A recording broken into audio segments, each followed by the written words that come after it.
2-0 Flamengo, galera. Flamengo deu aula. Aula, quem dá também é o Felipe Luiz, técnico do Flamengo. Vamos agora conferir os melhores momentos da coletiva do Felipe Luiz, os principais momentos e cada trecho que ele comentou. Confira a íntegra, vale a pena cada ponto. Eu separei com muito carinho. Sem delongas, vamos pro vídeo. Nesse início, o Felipe Luiz faz uma análise de como foi o jogo do Flamengo contra o Vasco, do primeiro e ao segundo tempo, as modificações da equipe e como é que ela fez para se superar ao longo do jogo. Foi um grande jogo, grande jogo. Foi um jogo com uma vitória com nota artística, como diria o treinador que eu tive. Os jogadores estão com um nível de confiança altíssimo, estão muito bem. O time está muito bem. E temos que manter nesse nível, de humildade e concentração, que a temporada nem começou ainda, né? Então, fiquei feliz porque foi um grande primeiro tempo, o time dominou absolutamente em todas as fases do jogo, em todos os momentos do jogo, com e sem bola, pressão alta, quando teve que baixar o bloco, baixou, todo mundo desceu. E no segundo tempo, natural que o treinador adversário fizesse algumas modificações táticas que causou certo incômodo, eu acredito, nos jogadores, e acabaram perdendo algumas bolas que não estavam perdendo no primeiro tempo, e acabamos, digamos, ficando um pouco correndo atrás da bola, e quando a gente recuperava, já verticalizávamos. Isso aí fez com que perdêssemos o controle do jogo no primeiro tempo, mas depois das trocas, principalmente da entrada do Alan e do Léo, o time voltou a ter o controle, o domínio e a calma para construir as jogadas, e a partir daí foi um domínio absoluto até o final. Quando você vai para o intervalo, sendo que quase não tinha nada para falar para os jogadores, não tinha detalhes mínimos para corrigir, detalhes finos mesmo, então assim, sabendo que o treinador adversário vai mudar, que vai fazer alguma mudança, que vai, ou até mesmo ou tática ou alguma troca de algum jogador, mas eu não sei o que ele vai fazer. Então eu não consigo avisar para os jogadores o que vai acontecer, eles têm que entrar no segundo tempo e até a gente entender o que está acontecendo, resolver. Mas a bola na trave veio de um erro nosso, de uma perca da bola, então são algumas coisas que podem acontecer, né? São naturais do jogo, né? Ninguém domina os 90 minutos, é impensável fazer isso, mas como eu falei, o time em 90 minutos dominou praticamente 70, então é natural que nós estamos num clássico e o adversário também joga, e tem grandes jogadores, tem um jogador Coutinho e o Vegete, são jogadores de altíssimo nível, e obviamente que o Vasco ia ter o domínio e o controle em algum momento do jogo, e tiveram, mas o time conseguiu superar essas adversidades e outra vez acabar sem tomar gol, que é importante.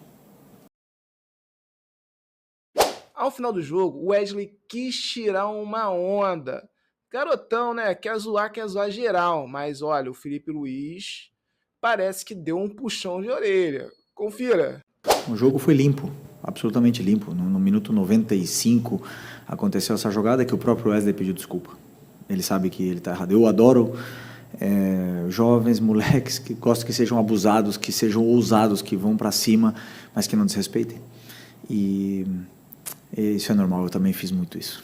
Já tive na pele dele, já fiz muito isso, e depois a gente aprende. Pode ver que não é o Danilo, não é o Léo Ortiz, não são esses jogadores que vão fazer, normalmente são jovens, e eles vão passar por isso e dar confusão porque são clássicos. É basicamente isso. Hoje foi um jogo totalmente limpo, respeitoso das duas equipes. Eu contra o Botafogo não posso dizer a mesma coisa, mas hoje não tenho nada para falar, senão respeito máximo pelos jogadores do Vasco. Vencemos na bola e o jogo foi todo na bola. Felipe Luiz reconhece a importância do Arrascaeta para o Flamengo e como é que o time sobe de nível com a sua participação.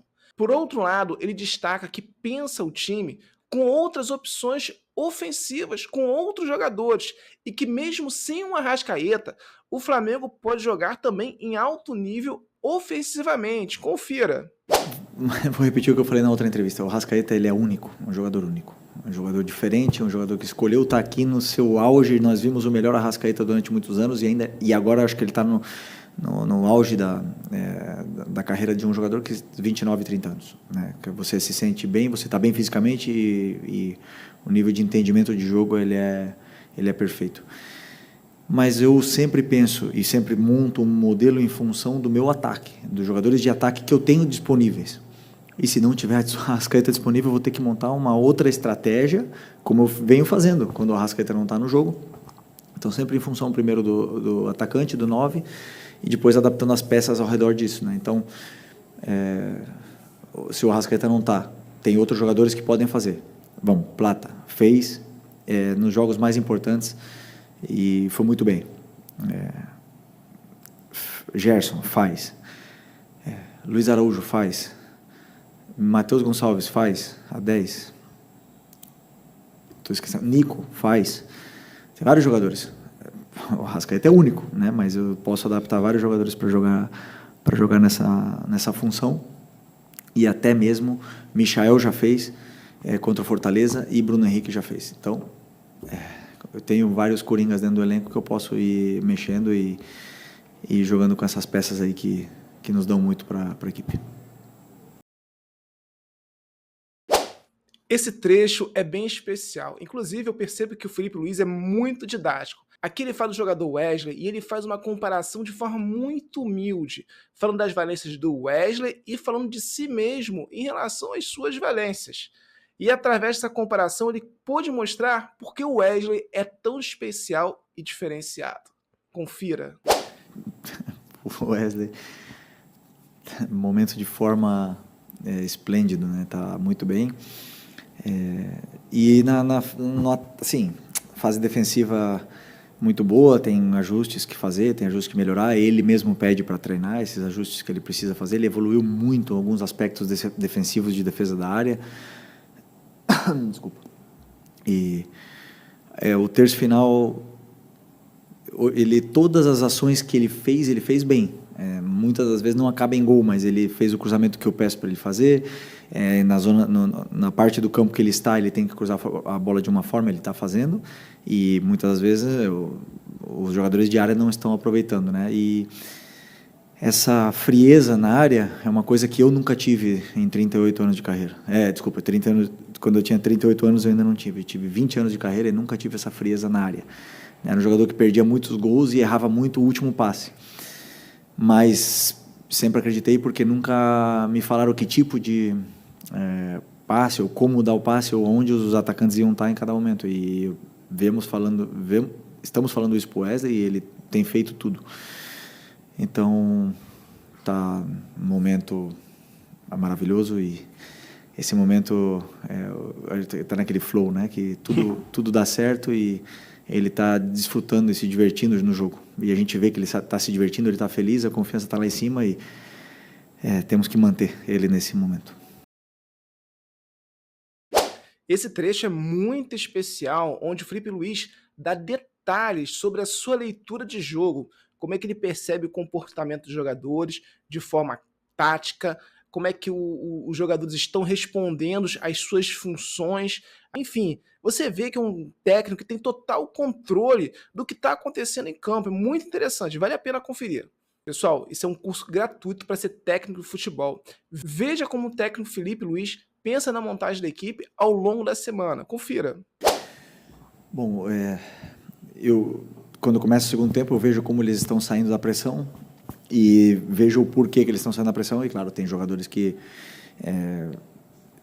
o exemplo do Varela, que já tinha falado para mim que a gente já tinha combinado de não jogar mais de 60 minutos, o Arrascaeta, a gente tinha combinado, e esses jogadores eu estou querendo dar, principalmente para o Arrascaeta, essa sequência de jogos para ele poder... Porque o Arrasca é um tipo de jogador que ele ganha forma tendo mais minutos, e agora ele já está mais preparado para poder ter essa sequência, então a gente combinou para tirar, né? Mas esses jogadores não estavam chegando no momento certo, na minha visão ali do banco, para pressionar junto com os outros companheiros que estavam indo. Então, estavam acabando saindo da pressão algumas vezes, nos empurraram para trás, e quando a gente recuperava a bola, a gente não estava conseguindo mantê-la, porque estava tentando acelerar o jogo muito rápido, né? Então, começou a virar um pouco o jogo de volta, isso cansou os jogadores que estavam mais cansados e assim, foi rápido a leitura, mas obviamente que já estava tudo pensado, porque esses jogadores que iam entrar, né, nos dão muito controle, muito volume de jogo, e já com isso já controlamos de novo e já começamos a ter a bola, as chances de gol e o domínio do jogo, né, novamente. Então foi natural. O Felipe Luiz explica a importância de ter pelo menos 2 esquemas táticos para a equipe ter opções durante o jogo. Inclusive, o Felipe destaca a versatilidade dos jogadores do Flamengo, o que facilita a composição e a montagem de estratégias para os jogos do Flamengo.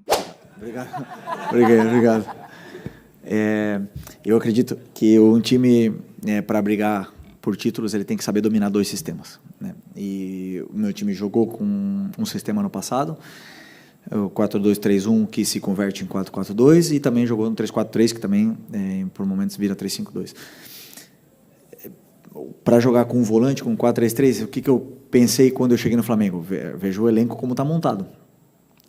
Temos 4 volantes, né? E temos o Everton Araújo, temos o Eric Pulgar, temos o Nico, temos o Alan, o Alcaraz, que estava aqui, e o Gerson, que pode jogar de volante, 6 volantes, né? Então, por uma questão natural das coisas, jogar com 2 volantes pelo elenco que está montado, na minha visão, era fundamental, até mesmo pelo equilíbrio que dá com os jogadores que têm com os laterais que nós temos. Então, essa foi a minha primeira reunião para montar o time, ou a estrutura do time foi essa, mas posso mudar, claro que sim. Em algum determinado momento posso usar 4-3-3, posso usar 3-4-3 também, então, pela versatilidade desses jogadores, né? Se, por exemplo, para jogar 4-3-3, teria que simplesmente tirar um volante e colocar mais um na frente, ou mais um ponta, né, no caso. É uma adaptação, a gente pode fazer perfeitamente, dependendo, como eu te falei, do plano de jogo do adversário. Então, em função do adversário. Então, isso a gente estuda, analisa, mas eu acredito que o time está bem encaixado dessa forma, eles estão se sentindo bem, eles se entendem, eles têm relações, e esses 4 volantes treinam junto todas as semanas, inclusive o Gerson treina também às vezes de volante, para criar essas relações e se complementar dentro do campo da forma que eu quero.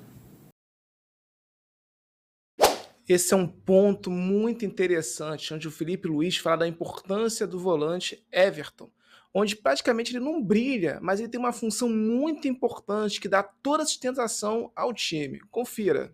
O Nico, eu vejo ele como volante, do lado tanto do Eric, do Alan ou do Everton, e com características diferentes. Ou seja, o Nico me dá coisas que o Alan e o Everton não dão, né? Mas o Everton e o Alan me dão coisas que o Nico não dá. Por exemplo, contra o Fluminense, eu vi que o Everton foi criticado, mas o Everton fez tudo o que o treinador pediu. Eu não pedi para ele dar passes para gol, eu não pedi para ele dar assistência, não. Ele fez tudo o que eu pedi. Então, se o torcedor não entende, mas eu falei para ele, né? Então ele pode ficar absolutamente tranquilo que a característica do jogo que ele tem me dão coisas que eu acho importantes para algum jogo. Então, a do Nico tem características, ele é super vertical, olha muito para os jogadores determinantes do time, eles se relacionam bem e sabe sair da pressão com condução. Então, ele me dá essas possibilidades para poder adaptar dentro desse modelo. Muita atenção. Felipe Luiz planeja ter um time com 3 zagueiros com a chegada de Danilo. Confira essa informação na coletiva do Flamengo. Ainda não tem nada definido, mas a contratação do Danilo é um acerto muito grande por parte do Boto, porque eu acredito que um jogador desse calibre, que vem no nosso elenco, um jogador que era titular da seleção brasileira, que era titular da Juventus até dezembro, escolhe vir para o Flamengo, e como eu falei na outras vezes, perdoando muito dinheiro, fazendo um esforço muito grande para poder jogar num clube que ele ama, é muito interessante isso para o Brasil, para o futebol brasileiro primeiro, para o escudo do Flamengo é muito importante que um jogador escolha isso, porque demonstra a grandeza que esse clube está hoje, né, que pode permitir e pode oferecer aos jogadores do nível do Danilo ser campeões. Então isso é muito importante. E a concorrência entre eles é o que vai elevar muito o nível deles, né? Depois eu vou escolher, alguns deles em algum momento vão ficar com certeza brabos comigo, mas eu sempre digo e penso e acredito firmemente que o campo fala. E se eles estão falando no campo, os três estão insubstituíveis, eu vou ter que fazer alguma coisa para os três jogarem. Então, assim, depende deles. Simplesmente isso. E eu vou escolher sempre os que me falarem mais no campo. Mas, claro, com tantos jogos, todos eles vão jogar. Situação controversa. Carlos Alcaraz brilhando na Europa. E perguntaram para o Filipe Luiz. Ele até brincou. Agora a culpa é do técnico. Brincadeiras à parte, Filipe Luiz explica por que Carlos Alcaraz saiu do Flamengo. Confira. Culpa do treinador? Não. Eu absolutamente, eternamente agradecido ao Alcaraz por tudo que ele fez aqui. Fomos campeões juntos, foi muito importante para a gente no ano passado. Entrou em jogos e elevou o nível da equipe. Em alguns momentos não estava tão bem, eu já falei. Em alguns momentos ele mesmo reconhece que não estava tão bem. Mas muitas das vezes os jogadores eles são assim, funcionam melhor em algum lugar, em um clube com algum treinador e com outro menos, ou com algum modelo melhor e com outros menos.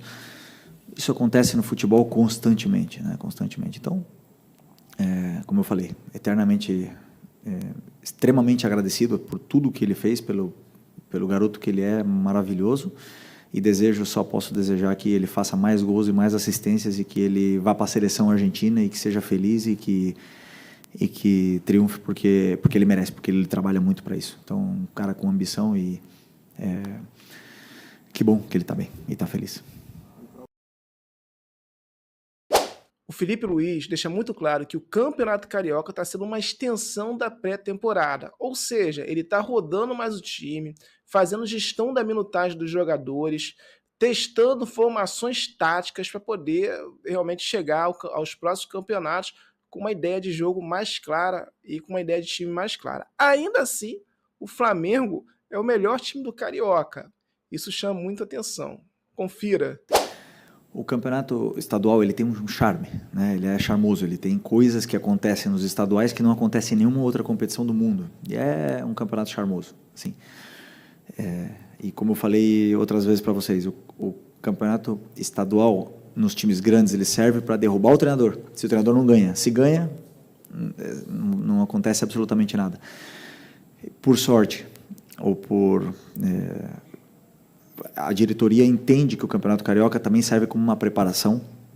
Queremos ganhar, mas como a gente falou, vamos tentar não hipotecar a temporada toda em função do Campeonato Carioca, né? Porque ele tem como eu falei, a torcida gosta de ganhar o Campeonato Carioca, ele gosta de disputar. Mas vamos tentar ganhar sem fazer nenhuma loucura, sabendo que o principal objetivo é o Campeonato Brasileiro, a Libertadores, né? Depois a Copa do Brasil, então, e o Mundial que está no meio do ano. Então, assim, que não estejam os times grandes, dá mais mérito ainda pro Flamengo, que está jogando com times alternativos, que está revezando todo mundo e estamos classificados ou não? Praticamente, né? Estamos classificados. Isso, isso dá muito mérito pro Flamengo. Não é fácil ganhar. Não é fácil que todos os jogadores joguem com times novos, diferentes e todos joguem da mesma forma, entendam o que tem que fazer. Não é fácil. E eles têm uma ambição, a gente vê que estão correndo, estão lutando, estão dando tudo o que tem. E no Campeonato Carioca. Então, assim, a gente não é que não leva a sério, nós levamos a sério, temos muito mérito, e os outros times que não estão nessa fase de classificação não é que não levaram a sério, simplesmente não fizeram a mesma campanha que nós, por isso jogo o mérito aí pro Flamengo. Ok? Obrigado. Boa noite. Tira. Então é isso aí, pessoal. Chegamos ao final. Espero que vocês tenham gostado desse resumão da coletiva do Luiz Felipe. Se vocês gostaram, dá um like, compartilha e eu faço um pedido para vocês de coração. Comentem, digam o que vocês estão achando desse formato, se vocês acharem interessante, se é agradável vocês assistirem. Me dê dicas que eu quero melhorar cada dia mais, tá bom? Um abraço, felicidades. Até a próxima. Fui!